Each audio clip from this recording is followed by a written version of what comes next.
Plusieurs lignes de la parole mènent à une seule ligne, celle de la vérité éternelle.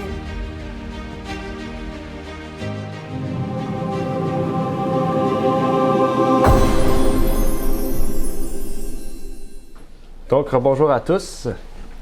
Bienvenue à chacun et ceux qui sont nouveaux parmi nous. Donc, je ne sais pas si vous êtes seul ou non sur Zoom. Donc, aujourd'hui, on va parler de l'éducation. Donc, j'avais dit récemment que je viendrais rejoindre pendant un court moment notre frère Renard là, dans son idée de pouvoir parler à la jeunesse. Donc, aujourd'hui, je vais parler, oui, à la jeunesse, mais aussi aux parents, de ceux qui ont des jeunes enfants. Donc, aujourd'hui, on va parler de Babylone, mais du côté de l'éducation. Et donc, le titre, c'est « Sortez de l'éducation de Babylone pour une véritable éducation ». Souvent, dans l'idée de Babylone, on pense au fait que Babylone implique seulement l'Église ou implique seulement le fait de dire une Église adore le dimanche, donc c'est Babylone, ou une Église fait ci, donc c'est Babylone. Mais Babylone, c'est pas seulement un système religieux, c'est un système, en fait, de contrefaçon de Satan face à Dieu. Donc, ça peut impliquer plus largement, en fait, que seulement le côté spirituel. Ça peut impliquer le côté éducation, le côté... en fait, tous les côtés, toutes les sphères, en fait, Babylone a une imitation ou une contrefaçon du plan original de Dieu. En fait, quand on parle de l'éducation de Babylone, on parle surtout d'une mentalité qui est centrée sur soi-même. Une mentalité qui est centrée, donc une mentalité égoïste. Une mentalité aussi du fait de vivre pour nous-mêmes sans penser aux autres. OK? Donc, une mentalité égoïste, mais égocentrique. On avait déjà étudié le sujet de Babylone. En fait, savoir qu'est-ce qui était Babylone. OK? Si vous vous rappelez, quand on a parlé du message des trois anges, on avait étudié l'introduction au message des trois anges, le premier ange, deuxième ange, troisième ange en deux parties, le quatrième ange. Mais spécialement, on avait étudié l'appel du deuxième ange, qui était un message centré sur justement l'étude de savoir qui est Babylone dans le deuxième ange. Donc aujourd'hui, on ne va pas étudier qu'est-ce que Babylone, qui est Babylone. On va plus approfondir cette étude de Babylone pour entrer aussi la sphère éducative, la sphère, on pourrait dire, de l'éducation des enfants du côté de Babylone. Et donc, avant de commencer, je vais faire une courte prière. Par la suite, on pourra entamer cette étude sur l'éducation de Babylone. Notre Père qui est aux cieux, j'aimerais te remercier, Seigneur, pour ce moment que tu nous permets d'avoir. Puisses-tu bénir tous ceux et celles qui écouteront ce partage, Seigneur, que tu puisses nous bénir, nous permettre de comprendre, de voir, Seigneur, qu'est-ce qui est dit, de faire de tout ce qui est en notre possible, Seigneur, pour mettre en pratique ta parole. Puisses-tu donc bénir, Seigneur, chacun d'entre nous, que tu puisses nous éclairer, que tu puisses toucher notre cœur, Seigneur, et surtout que tu puisses nous permettre de mieux et chaque jour davantage nous rapprocher de toi, Seigneur. C'est ma prière au nom de ton Fils Jésus-Christ. Amen. Donc aujourd'hui, on va utiliser en fait beaucoup la Bible. On va commencer avec la Bible et par la suite, on va utiliser l'esprit de prophétie pour voir ce qui nous est relaté. En fait, pour comprendre, il faudra étudier ce que la Bible dit de la sagesse. Dans Proverbe 2, verset 6, on peut y lire. « Car l'Éternel donne la sagesse, de sa bouche procède la connaissance et l'intelligence. » Ce passage nous permet de comprendre c'est qui la source de la sagesse en fait. On va lire un deuxième passage. Dans Proverbe 2, versets 1 et 2. « Mon fils, si tu reçois mes paroles, si tu conserves avec toi mes commandements, tellement que tu rends ton oreille attentive à la sagesse et que tu inclines ton cœur à l'intelligence. » Dans son deuxième passage, on parle encore de la sagesse, mais ici on intègre les commandements de Dieu comme une partie de la sagesse, en fait, de Dieu. Okay? Une partie de la sagesse que Dieu veut nous donner. Okay? Dieu nous donne la sagesse et dans cette sagesse-là, on inclut l'observation des commandements. Okay? Bien sûr, il n'y a pas seulement cet aspect-là. Lisons maintenant, en fait, par quel moyen Dieu nous donne cette sagesse. Okay? Dieu nous donne la sagesse, il y a un moyen par lequel il nous donne cette sagesse. Dans Ésaïe 11, verset 2, on peut y lire. « Et l'Esprit de l'Éternel reposera sur lui, l'Esprit de sagesse et d'intelligence, l'Esprit de conseil et de force, l'Esprit de science et de crainte de l'Éternel. » Donc, Dieu nous donne la sagesse par son Esprit. Ça le dit ici, l'Esprit de sagesse et d'intelligence. Donc, Dieu nous rend sages, il nous rend intelligents par son Esprit. Et par son Esprit, en fait, il nous permet de comprendre que l'observation des commandements de Dieu est, on pourrait dire, l'une des facettes par lesquelles nous pouvons obtenir cette sagesse et cette intelligence. Et en parlant d'intelligence, approfondissons un peu dans Psaume 32, verset 8. J'ai mis en bas des sources parce que si on aurait lu tous les passages, en fait, on aurait été ici jusqu'à 2 heures de l'après-midi. Mais on a des références en bas comme Jacques 1, verset 5, 2 Timothée 3, verset 16 et 17, Jean 17, verset 3, etc. Donc, personnellement, je vous prie d'aller étudier, voir et lire ces passages-là pour les mettre en lien avec le texte qu'on va lire en ce moment. « Je te rendrai intelligent, m'a dit l'Éternel. Je t'enseignerai le chemin où tu dois marcher. Je te conduirai. Mon œil sera sur toi. » Quand on lit tous ces passages-là, en plus de ce passage-là, et ceux qui sont référencés, bien sûr, en bas de cette diapositive, on remarque que la source de la sagesse et de l'intelligence vient de Dieu. Et si on est chrétien, si on croit à la véracité de la Bible, et pas seulement la véracité, mais l'authenticité de la Bible, et pas seulement l'authenticité, mais la source d'où proviennent les mots qui y sont écrits, est-ce qu'il est possible de contester que Dieu, par le Christ, est la source de toute sagesse et de toute connaissance véritable? En fait, il n'y aurait aucune question à se poser, et cette question-là ne devrait pas avoir lieu, mais on doit la poser puisque on pourrait dire la chrétienté aujourd'hui, sont en liaison avec le système éducatif de Babylone. Et ça, on inclut aussi l'Église adventiste. Il ne faut pas exclure l'Église adventiste, il faut l'inclure. Et il n'y a pas seulement cette facette-là. Dans la source de la sagesse et d'intelligence, on peut inclure aussi la création de Dieu. La création de Dieu nous permet de comprendre Dieu et nous permet d'obtenir donc cette sagesse et cette intelligence. Dans Psaume 19, de 1 à 4, on peut y lire. « Les cieux racontent la gloire de Dieu, et l'étendue fait connaître l'œuvre de ses mains. Le jour parle au jour, et la nuit enseigne la nuit. Ce n'est pas un langage, ce ne sont pas des paroles dont la voix ne s'entend point. » Donc on comprend ici que l'œuvre de Dieu raconte la gloire de Dieu. Les cieux racontent la gloire de Dieu. En fait, tout ce que Dieu a fait nous permet de comprendre davantage Dieu. Mais ici, n'oubliez pas, il y a un bémol. Parce que Satan fait tout le temps des contrefaçons. Si on comprend mal la création de Dieu, ça nous amène aussi à cette idéologie de l'évolution. Parce que pour eux, ils ont étudié la nature, ils ont compris que la nature évoluait. Tandis que la nature n'évolue pas. OK? En fait, comprendre l'évolution ne vous amènera pas à la sagesse de Dieu. Ça va plutôt faire le contraire. Ça va vous détourner de la sagesse de Dieu. En fait, cette théorie de l'évolution qu'on enseigne dans les écoles, c'est la sagesse de Babylone. Et cette sagesse-là tire sa source d'une mauvaise compréhension de la nature. Il faut comprendre que Babylone part du principe que la sagesse ne peut s'obtenir de seulement ce que nous voyons. Et c'est pour ça, en fait, qu'ils ont créé le mot « surnaturel », parce que si on dit « surnaturel », ça veut dire que c'est impossible à comprendre. Et si c'est impossible à comprendre, en fait, c'est impossible de pouvoir y croire.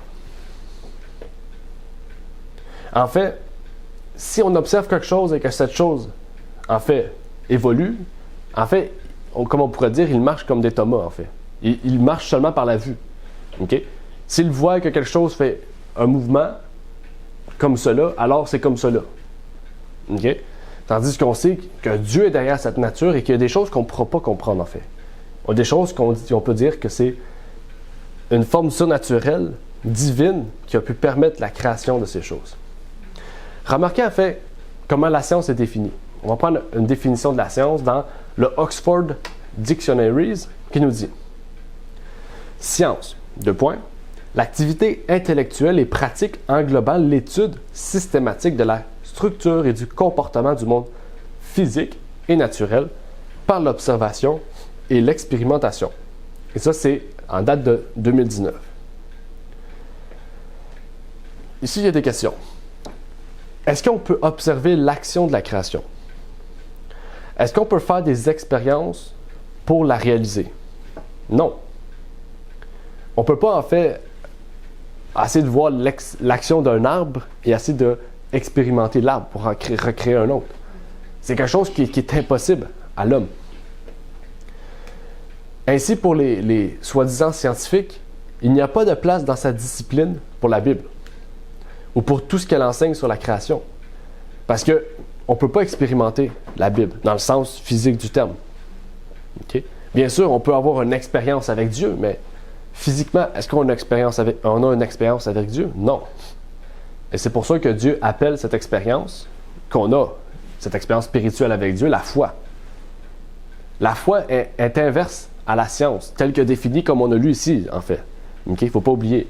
La science en tant que telle, c'est pas mauvais, puisque Salomon étudiait la science de la nature, c'est ça ce qui est écrit dans la Bible. La science de la nature, c'est la contemplation de Dieu par la nature, en fait. C'est différent que d'expérimenter la nature par de l'observation et de l'expérimentation et amener des conclusions qui ne peuvent être vraies parce que la nature n'a rien de naturel. Dans le sens, vous comprenez, dans sa structure de création, en fait. La science, au lieu d'interpréter ce qu'elle observe par le Dieu qui a fait la nature, donc par la parole, au lieu de comprendre la nature par la parole, il regarde la nature avec parfois un regard défectueux. Il voit la nature comme quelque chose qui est incomplet pour trouver des vérités, en fait. À la place de « au commencement, Dieu », la science dit « au commencement, 2 fragments de roche se sont frappés pour créer le Big Bang », qui, soi-disant, en fait, pour eux, pour la science, n'oubliez pas, c'est quelque chose d'observable et d'expérimentable, mais le Big Bang ne peut être observé parce qu'il a été fait il y a 100 millions d'années, où aucun humain était présent, et ne peut être reproduit. Donc en fait, il faut comprendre que le Big Bang, comme qu'ils le disent sur Internet, est une théorie. Une théorie, c'est quelque chose qui n'a pas été prouvé, qui n'a pas été observé, mais qui est en phase, on pourrait dire, de preuve. Mais en fait, la théorie de Big Bang va rester toujours une théorie, parce qu'elle ne pourra jamais devenir une preuve. Elle ne pourra jamais devenir une... je ne sais pas, après théorie, c'est quoi? J'ai oublié. Pratique. Une pratique, exactement. Ou même un dogme ou une croyance. Elle ne pourra jamais devenir dans cette phase-là parce qu'elle ne peut être observée ni expérimentée. OK? Et même, on peut aller plus loin. Parce qu'à la place de ce que Dieu nous a dit, faisons l'homme à notre image, la science affirme que l'homme et toute vie ont évolué à partir d'une composition de molécules frappées par la foudre ou autre chose dont elle ne peut, encore une fois, observer ni même expérimenter. Certaines personnes sont même assez insensées pour essayer de mélanger les deux systèmes ensemble, Dieu et l'évolution. Regardez ce qui est écrit ici. Beaucoup de gens ont des croyances religieuses profondes et acceptent également l'évolution, a déclaré Brianna Pobiner, anthropologue et éducatrice au Musée national d'histoire naturelle de la Smithsonian Institute à Washington, D.C., ajoutant qu'il peut y avoir une réelle réconciliation. Et là, c'est là que c'est tout à fait faux, en fait. Parce que, dans ce cas-là, on appelle ça aujourd'hui, okay, c'est un mouvement qui est apparu dans les années 1970, le mouvement créationniste évolutionniste. En fait, qui ne sont pas à 100% chrétiens. Pour eux, par exemple, puisqu'il y a différentes branches aussi, certains croient réellement à la théorie de l'évolution tout en croyant qu'il y a un Dieu. Certains disent que quand Pierre nous dit que pour Dieu c'est 1 jour et 1000 ans, donc les 6 jours littéraux sont 6000 ans, 7000 ans, désolé, donc 7000 ans, donc une évolution qui est sortie du contexte biblique. En fait, ces gens-là sont plus considérés, non pas comme des chrétiens, mais comme des théistes. Si vous savez le mot théiste, théiste, c'est une personne qui croit à une puissance surnaturelle sans pourtant parler du Dieu biblique, en fait. En fait, l'idée d'une évolution théiste, est-ce qu'elle est logique et possible? Non. En fait, il s'agit ici d'un oxymore. Un oxymore, c'est deux concepts inversés qu'on essaie de mettre ensemble. Et là, on rentre dans la philosophie, mais ça ne marche pas, en fait. En fait, la croyance en la Bible et la croyance en l'évolution ne sont pas compatibles. Ne sont pas compatibles parce qu'ils ne viennent pas de la même source de sagesse. Selon la Bible, par exemple, la mort est entrée dans le monde avec le péché d'Adam. Cela signifie qu'il n'y avait pas de mort dans le monde avant le péché d'Adam. Pourtant, selon l'évolution théiste, donc selon ceux qui se disent chrétiens mais croient en l'évolution, la mort était une partie essentielle du monde avant le péché d'Adam. Okay? C'est un peu ça. C'est-à-dire que la mort a toujours existé, mais qu'Adam l'a découvert par l'arbre de la connaissance du bien et du mal. Pour eux, c'est un peu ça. Pensez-vous vraiment que Dieu aurait mis en place la mort, donc le meurtre, dans ce monde, avant même le péché? Bien sûr que non. La Bible nous dit, en fait, dans Ésaïe 11, verset 9, et même dans Ésaïe 65, verset 25, « On ne fera point de mal et on ne détruira point sur toute ma montagne sainte, car la terre sera remplie de la connaissance de l'Éternel comme le fond de la mer des eaux qui le recouvrent. » Ça dit, « On ne fera point de mal et on ne détruira point sur toute ma montagne sainte. » Donc Dieu va rétablir un monde sans péché, sans meurtre, sans mal, mais il l'aurait créé avec une source de mal. On voit une incohérence ici. En fait, en tant que partie nécessaire de la sélection naturelle, la mort, avec ses meurtres et sa violence, est l'un des mécanismes nécessaires à l'évolution de toutes les espèces. Et ceci n'est pas conciliable avec la Bible. L'éducation de Babylone et l'éducation de Dieu ne peuvent être réconciliées ou même s'harmoniser. Pourquoi? Parce que l'éducation de Dieu marche par la foi et l'éducation de Babylone marche par la vue. 2 Corinthiens 5, verset 7. L'éducation biblique même enseigne la paix en se plaçant sous la domination de Dieu et en obéissant à ses lois. Tandis que l'éducation babylonienne enseigne la paix par la psychanalyse freudinienne qui implique les convoitises de la chair. Qui ici connaît Sigmund Freud? Sigmund Freud. Quelqu'un connaît Sigmund Freud? Oui, un psychanalyse, c'est quelqu'un qui a révolutionné pour eux le monde du psychologique, de la psychose, etc. Okay? Qui était un homme pas très chrétien, comme on pourrait dire. En fait, il n'était pas seulement pas chrétien, il était anti-chrétien. Okay?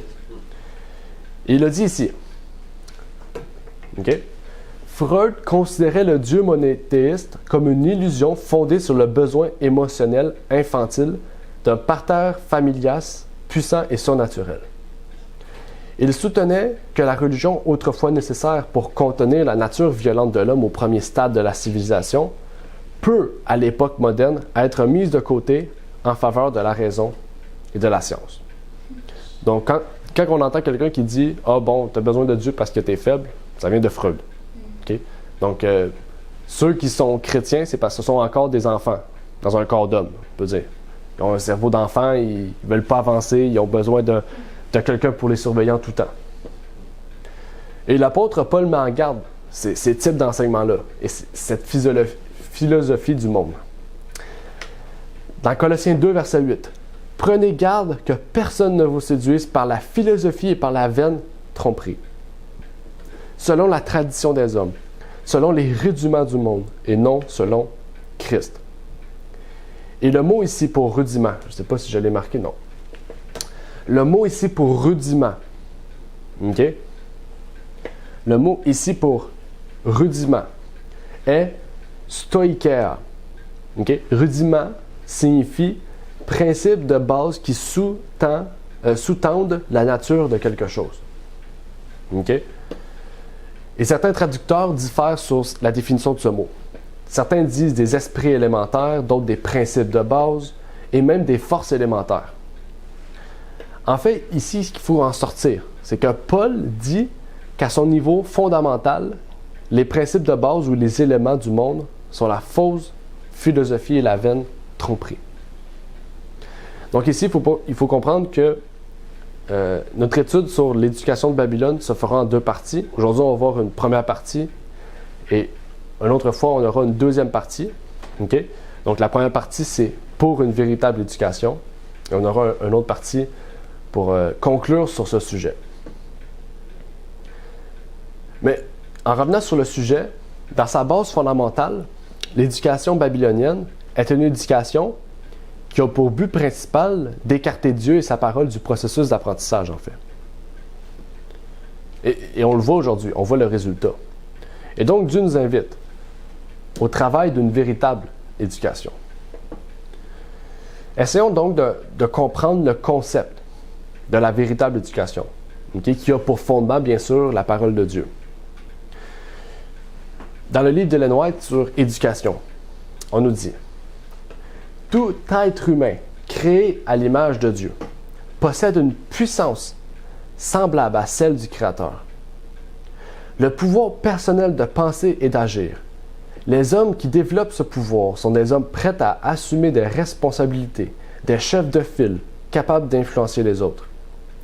C'est le rôle de la véritable éducation que de développer ce pouvoir, d'apprendre aux jeunes à penser par eux-mêmes, à ne pas se contenter d'être le miroir de la pensée des autres. » Qu'est-ce qu'on comprend ici? C'est quelque chose de puissant.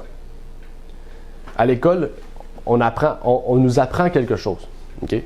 En fait, le but de l'école, c'est ça, c'est de nous faire parvenir des connaissances, que ce soit des connaissances en écriture, en philosophie, en anglais, en maths, etc.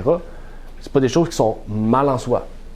Ce qu'il faut comprendre, c'est que, comme il est écrit ici, le but de la parole de Dieu, c'est de former la jeunesse à penser par eux-mêmes, okay? À pouvoir se développer des opinions, et ne pas seulement à aller à l'école, de prendre tout ce qui est dit et de suivre ce qui est dit. En fait, comme il est écrit, d'être le miroir de ce qui nous a enseigné. Et ça, c'est ça le problème de la jeunesse aujourd'hui. Okay? On va dans une éducation babylonienne, puis au lieu d'en sortir, de prendre ce qui est bon, de laisser ce qui est mauvais, bon, on en ressort étant le miroir de ce qu'on a appris. Donc, c'est là qu'on se formate au monde au lieu d'amener le monde à se formater à Dieu. Okay? D'être un exemple en fait dans le monde. Et là, ça nous amène à des questions. Quel est le plan de Dieu pour accomplir ce type d'éducation? Est-ce dans ce que le monde considère comme un enseignement supérieur, parce que c'est comme ça qu'il l'appelle? À propos de Jésus, okay, on nous dit, dans Jean 7, verset 15, « Et les Juifs étaient étonnés et disaient, comment cet homme connaît-il les Écritures, ne les ayant point apprises? » Jésus n'a pas appris dans les écoles juives. C'est pour ça que les Juifs disaient ça. Jésus connaissait les Écritures parce que sa mère et son père leur ont enseigné l'Écriture. Mais lui a enseigné en fait l'Écriture. Lisons un autre texte, justement au sujet de ce verset. Ellen White a en fait, on pourrait dire, amener une description, un commentaire plutôt biblique sur le sujet. De l'étonnement éprouvé par les Juifs au cours du ministère du Sauveur et exprimé en ces mots, comment connaît-il les Écritures? Mais les écrits, lui qui n'a pas étudié. Il ne faut pas conclure que Jésus ne savait pas lire, mais seulement qu'il n'avait pas reçu une instruction rabbinique, exactement, dans les grandes écoles. Il acquit sa connaissance ainsi que nous pouvons le faire nous-mêmes. Sa grande familiarité avec les Écritures montre comment il s'est appliqué dans ses premières années à l'étude de la parole de Dieu. En fait, Jésus n'a pas été formé dans les écoles religieuses de son temps, parce qu'ils étaient devenus corrompus. Pourtant, pas parce qu'on ne va pas dans une école comme celle-ci qu'on ne peut pas étudier la parole. Et en fait, cette étude, comme on le lit ici, a commencé à la maison, avec sa mère comme son premier professeur humain. Dans le ministère de la guérison, on peut y lire. C'est au foyer que Jésus reçut son éducation. De sa mère et des écrits des prophètes, il acquit la connaissance des choses célestes. Il vécut dans une famille d'artisans et prit joyeusement part aux travaux domestiques. Lui qui avait gouverné les cieux fut un serviteur dévoué, un fils aimant et obéissant. Il apprit un métier et travailla dans l'atelier de charpentier de Joseph. On y voit encore. Jésus ici n'a pas reçu de formation dans les écoles ordinaires, mais plutôt à la maison, et même qu'il a appris avec son père, dans l'atelier de charpentier, comme il est dit. La Bible place les parents dans le rôle de l'éducateur de l'enfant. En fait, les parents devraient être le premier éducateur des enfants. L'un des versets les plus célèbres de l'Ancien Testament est le schéma, comme on l'appelle, d'Israël, dans Deutéronome 6, verset 4. Mais il faut remarquer ce qui est dit par la suite. Donc, lisons Deutéronome 6, 4 à 9, qu'on appelle le schéma de l'Éternel, qui nous dit « Écoute Israël, l'Éternel, notre Dieu, est le seul Éternel. Tu aimeras donc l'Éternel, ton Dieu, de tout ton cœur, de toute ton âme et de toute ta force. Et ces commandements que je te prescris aujourd'hui seront dans ton cœur. Tu les inculqueras à tes enfants et tu en parleras quand tu te tiendras dans ta maison, quand tu marcheras en chemin, quand tu te coucheras et quand tu te lèveras. Et tu le lieras comme un signe sur ta main, et ils seront comme des frontaux entre tes yeux. Tu les écriras aussi sur les poteaux de ta maison et sur tes portes. » Le schéma d'Israël est un texte qui ordonne aux parents d'enseigner à leurs enfants, en fait de leur enseigner avec diligence en fait. Ils doivent les instruire lorsqu'ils sont assis avec eux dans la maison et lorsqu'ils marchent avec eux sur le chemin. Les parents doivent enseigner à leurs enfants quand ils se couchent et quand ils se lèvent, comme il est écrit ici en fait. En fait, cela ne peut se faire si on envoie nos enfants chez d'autres pour qu'ils les enseignent. Le texte ne dit pas que d'autres enseignent vos enfants, mais que les parents enseignent leurs propres enfants. Dieu nous ordonne de former nos enfants et ils seront formés par quelqu'un d'une manière ou d'une autre si on ne le fait pas. Parce qu'il faut savoir, les enfants doivent être enseignés. C'est ça qu'il faut savoir.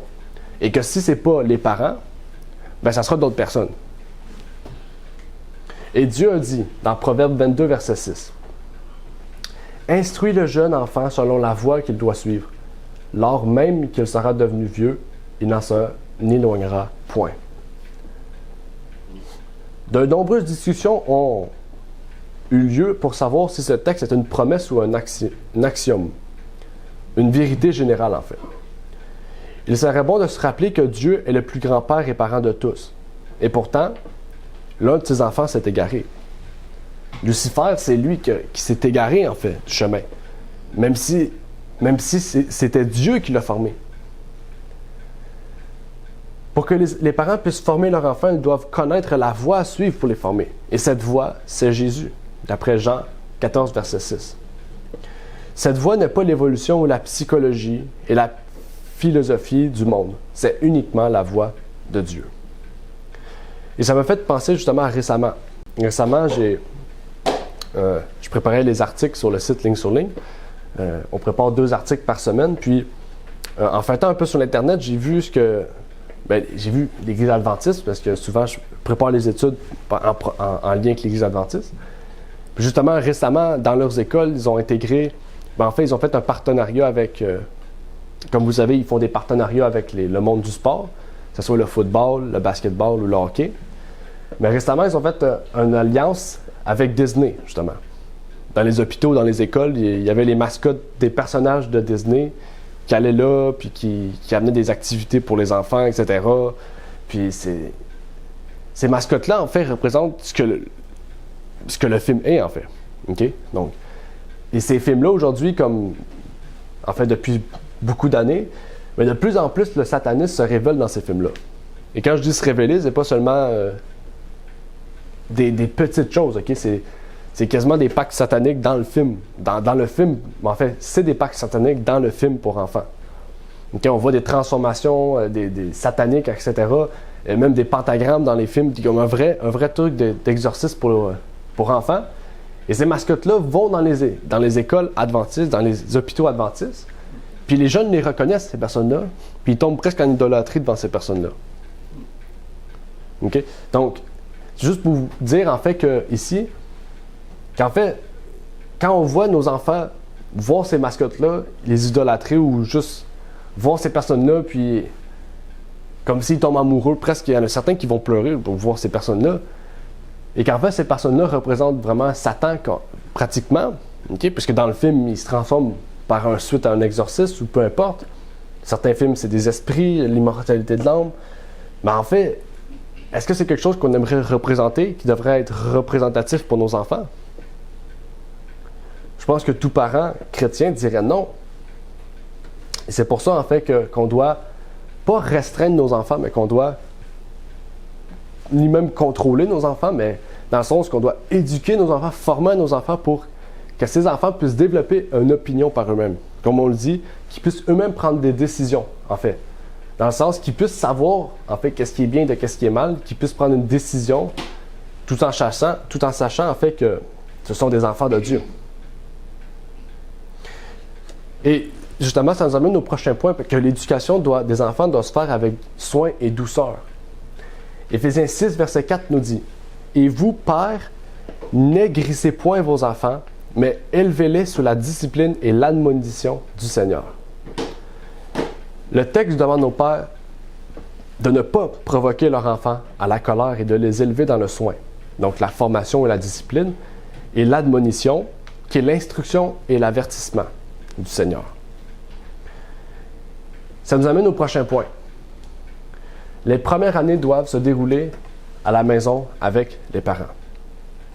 Ellen White nous dit dans Manuscript Release, « Pendant les 10 premières années de la vie d'un enfant, le foyer doit être son école. Dans le foyer, les parents et les enfants doivent apprendre ensemble la voix du Seigneur. » Autrefois, aux États-Unis, les enfants n'allaient pas à l'école avant l'âge de 6 ou 7 ans. Okay? Et même des fois plus tard. Ensuite, le jardin d'enfants, ou on peut appeler la garderie au Québec, a été introduit pour les enfants âgés de 5 ans. Okay? La maternelle. Et aujourd'hui, il existe des écoles plus tôt encore. Des fois, on a de la garderie, parce qu'à ce temps, l'éducation commence à la garderie. On a même des garderies privées, etc. Et en France même, l'enseignement est obligatoire dès l'âge de 3 ans. En fait, c'est ça, la voie babylonienne. Dieu dit de laisser les jeunes être libres comme des agneaux pendant leurs premières années. Parce qu'à 3 ans, le cerveau n'est pas assez développé pour commencer à apprendre le français, apprendre à faire les mathématiques, à lire et à écrire. Mais à cet âge-là, le cerveau est en apprentissage d'expérimenter, on peut dire. D'aller dans la nature, d'expérimenter, de découvrir la nature et d'apprendre petit peu à petit peu. Et plus qu'on avance, plus qu'on donne de la matière, en fait, pour arriver à, comme l'école fait aujourd'hui, à un bon 4 heures de matière. Je ne sais pas comment on peut libérer ça. Mais il faut savoir, en fait, que dès l'âge de 3 ans, il faut laisser le temps au cerveau, aux yeux et au reste du corps de se préparer correctement à la formation. Et tout est en développement. Et on peut le voir dans plusieurs autres pays. Hein. Si je ne me trompe pas, je pense que c'est en Suède que je pense que c'est l'éducation ou le taux de réussite c'est le plus élevé. Puis en Suède, faut pas que je me trompe, mais je sais qu'il y a un pays dans le monde, ou en tout cas, mais je sais qu'il y a un pays en Europe, dans les pays nordiques qu'on appelle, okay, que l'école commence, je pense, justement à 6 ou 7 ans. Okay? Puis ces enfants-là, quand ils commencent l'école à ce moment-là, ils sont capables de rejoindre les autres personnes, comme au Canada, qui commencent à 4 ans, 5 ans l'école. Puis eux, ils commencent des années plus tard. Puis ils ont un meilleur taux de réussite, un apprentissage plus rapide, et ils ont des meilleurs résultats. Les pays nordiques, c'est les pays où l'école est le plus élevé, en fait. Le taux de réussite, même l'âge le plus vieux, c'est le plus haut taux. Et donc, ça ressemble beaucoup à ce que Ellen White nous montre, en fait, ici. Parce que, justement, ces enfants-là ont pu plus s'amuser dès la jeunesse, apprendre à développer le cerveau, le reste du corps, à découvrir la nature, découvrir un peu le monde, l'environnement dans lequel il vit. Et le cerveau, il peut se développer, et quand il arrive pour commencer à étudier, bien, il apprend plus rapidement. Et c'est là qu'il peut, même plus rapidement, devancer les personnes qui ont commencé à 3 ans. Et dans le livre Child, Giddens, d'Ellen White encore une fois, elle nous dit: pendant les 6 ou 7 premières années de la vie d'un enfant, il faut accorder une attention particulière à sa formation physique plutôt qu'à son intellect. Après cette période, si la constitution physique est bonne, l'éducation des 2 parties doit faire l'objet d'une attention particulière. La petite enfance s'étend jusqu'à l'âge de 6 ou 7 ans. Jusqu'à cette période, les enfants doivent être laissés, comme de petits agneaux, errer dans la maison et dans les cours, dans la joie de vivre, sautillant et sautant, sans souci ni ennui. Il me dit comme des petits agneaux. Okay? En fait, c'est ça que Jésus... Quand on lit Jésus-Christ, on voit que Jésus faisait ça. Il s'amusait dans la nature. Certains pourraient dire, OK, mais c'est tard, l'enfant, il n'aura pas le temps d'apprendre, il n'y aura rien. Okay? Mais aujourd'hui, on le voit dans différents pays, il commence très tard. Et pourtant, c'est des classes, des personnes qui sont pas plus intelligentes, mais qui ont meilleur taux de réussite et que l'apprentissage se fait plus rapidement. Donc, c'est là aussi, encore une fois, qu'on voit que le monde babylonien a pris l'emprise des gens. Et là, on réfléchit, on pense tous qu'on doit envoyer notre enfant dès 5 ans, dès 4 ans, puis peut-être en France, dès 3 ans. Et on devrait se poser des questions sur ce sujet. Et même qu'elle va plus loin. Dans Manuscript Release, elle dit: les 7 ou 10 premières années de la vie d'un enfant sont le moment où des impressions durables pour le bien ou le mal sont faites. Ça dit, les 7 ou 10 premières années, c'est là que des impressions durables pour le bien ou le mal. C'est-à-dire que les 7 ou 10 premières années, on l'a vu, c'est la formation physique, mais c'est le moment auquel aussi l'enfant voit impression. Okay? Il voit impression durable du bien et du mal. Les 10 premières années, c'est là qu'il va pouvoir commencer à former son opinion, commencer à former son caractère pour qu'il puisse prendre des décisions. Et ça dit, pour le bien ou le mal. Il faut comprendre que les enfants doivent être dans le meilleur environnement possible pour qu'ils apprennent le bien et non le mal. C'est ça en fait, c'est ça le problème, c'est qu'on met les enfants dès 3 ans à l'école, puis on montre que le mal est bien et que le bien est mal. Puis quand il arrive ici, mais même si nous on lui dit le contraire, il reste 8 heures à l'école à entendre la même chose. OK? Et ça me fait penser à un autre témoignage. Depuis peu, donc, j'ai une compagnie de nettoyage et je nettoie dans un endroit qui est un endroit, on pourrait dire, qui est un endroit d'apprentissage sur l'homosexualité, okay? Pour la jeunesse. Puis, donc, moi, je nettoie cet endroit-là, donc je ne lui prends pas part, bien sûr, mais je nettoie cet endroit-là pour que tout soit propre. Mais qu'est-ce que j'y vois, c'est vraiment quelque chose. Des jeunes du primaire et du secondaire vont là, puis on voit vraiment que tout ce qu'ils apprennent. Okay? Sur les murs, on voit les enfants qui ont écrit toutes les choses, là, je ne sais pas comment dire ça, homosexuel, lesbienne, etc. C'est bien, bien, bien. Puis qu'est-ce qui est mal, c'est la rancune, la méchanceté envers ces personnes-là, c'est l'homophobie, être contre, ne pas être d'accord. Ça, c'est tout ce qui est mal. Donc, dès la jeunesse, on apprend que quelqu'un qui est contre l'homosexualité, il ne faut pas oublier, Dieu ne nous dit pas d'haïr les homosexuels. Dieu nous dit qu'il est contre cette pratique-là. C'est ça qu'il faut savoir. J'ai déjà eu des amis homosexuels, puis je les traitais comme quelqu'un de normal. C'est pas des monstres, c'est pas des personnes spéciales. Okay? C'est un enfant de Dieu, bien sûr. Il faut le traiter comme un enfant de Dieu. Mais il savait que j'étais contre sa pratique.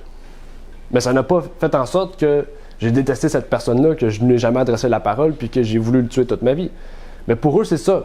Ils essaient de mettre dans l'idée de la jeunesse que quelqu'un qui n'est pas en accord avec cette pratique-là, c'est quelqu'un d'homophobe qui déteste ces personnes-là.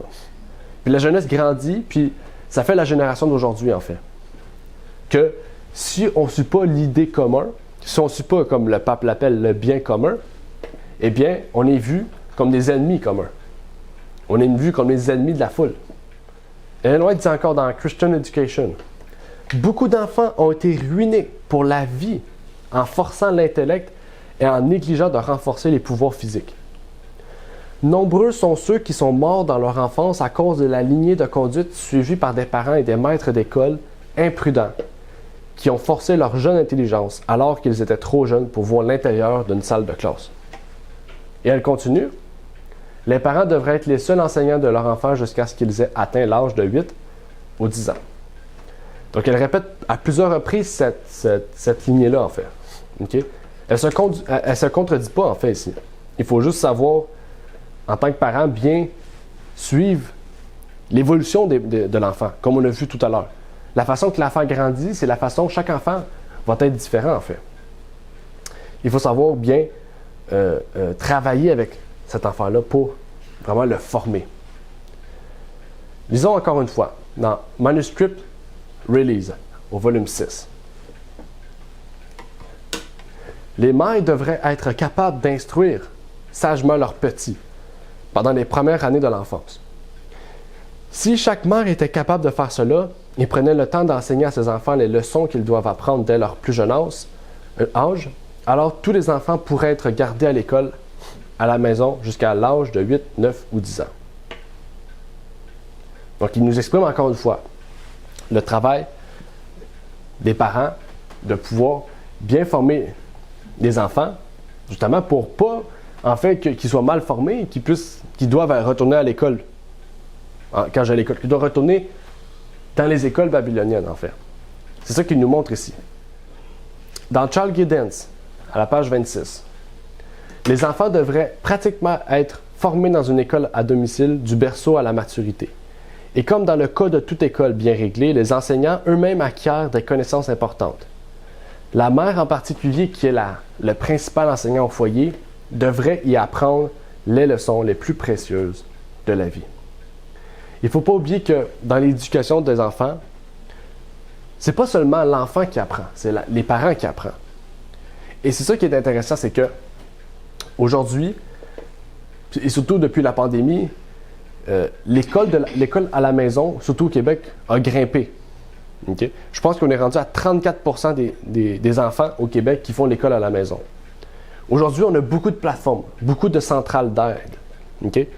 Même que j'ai vu ça récemment, qu'il y a même un groupe qui existe, un groupe en fait qui est provincial, qui permettent aux enfants des écoles de la maison d'organiser des activités entre eux, d'organiser des choses entre eux pour justement qu'ils puissent socialiser ensemble, okay? Développer un lien d'amitié. Donc en fait, l'école à la maison aujourd'hui, c'est pas quelque chose qui est facile. C'est sûr que c'est un travail, un développement, ok? Et aujourd'hui, qu'est-ce qu'on apprend aujourd'hui? C'est pas ici une leçon, là. Je vous dis pas ici il faut le faire sinon c'est fini pour vous, non. Ici, c'est des guides, c'est on pourrait dire, pas un commentaire, mais oui, un guide, on pourrait dire, un conseil qui est donné par la Bible et par l'esprit de prophétie. Donc, bien sûr, ce conseil-là peut être suivi à la lettre, comme qu'il peut être suivi partiellement. Et c'est pas moi qui vais en juger, c'est pas moi qui vais en décider de ce qui est bon ou ce qui est mauvais, parce que je suis rien d'autre qu'un messager. Donc, j'apporte le message que la messagère du Seigneur et que la Bible nous révèle. Et par la suite, c'est entre vous et Dieu. Et donc, je vous conseille de pouvoir prier sur cela et de réfléchir. Parce que je pense ici que Dieu nous invite justement à pouvoir peut-être mieux organiser notre vie vraiment pour vraiment faire en sorte que nos enfants puissent non seulement avoir un meilleur mode de vie, mais qu'ils puissent avoir surtout une meilleure connaissance du bien et du mal, avoir une meilleure connaissance de Dieu en fait, pour vraiment qu'ils puissent s'appuyer sur lui. Et c'est ça que je trouve intéressant ici, c'est qu'on nous révèle vraiment comment former des jeunes qui puissent connaître Dieu en fait. OK? Et donc, que nous soyons parents, ou même des enfants, ou des adolescents, ou même des personnes qui ne sont même pas concernées directement par ce fait-là, enfin, on a toute une leçon à en tirer, en fait. Une leçon éducative, et surtout en lien avec le message du deuxième ange. Pour que nous puissions réellement voir le besoin, en fait, des enfants de Dieu. Donc, j'aimerais vous souhaiter bon sabbat, que Dieu vous bénisse. On aura à voir une deuxième partie suite à cette étude sur l'éducation de Babylone. Donc, j'aimerais pouvoir terminer par une prière avant de laisser place au chant. Notre Père qui est aux cieux, j'aimerais te prier, te remercier, Seigneur, de nous avoir permis aujourd'hui d'étudier ce sujet de l'éducation. Que tu puisses nous bénir, nous ressourcer, Seigneur, sur ta vérité. Que tu puisses nous permettre, que tu puisses nous apprendre, Seigneur, nous conseiller, nous guider vers cette lignée, Seigneur. Que tu puisses nous permettre vraiment de nous détacher de Babylone. Que tu puisses nous permettre que nous soyons parents, enfants, personnes âgées, Seigneur, même adultes sans enfants. Nous avons tous une leçon à en tirer, Seigneur, de ce message, qui est l'éducation de Babylone, Seigneur, et la sagesse de Dieu. Que tu puisses nous guider, Seigneur, nous mettre tous les moyens sur notre chemin pour que nous puissions réellement, Seigneur, en sortir vainqueurs, mais surtout en sortir ressourcés au travers de ta parole. Et merci de nous permettre d'avoir ces vérités, Seigneur, d'avoir ces connaissances que tu nous donnes par ta parole et tu nous les révèles, Seigneur, par ton esprit. C'est ma prière au nom de ton Fils Jésus-Christ. Amen. Merci d'avoir écouté cette vidéo. Pour plus de contenu, abonnez-vous sur notre site Internet. Il est également possible pour vous de nous suivre sur notre page Facebook et de nous contacter par email.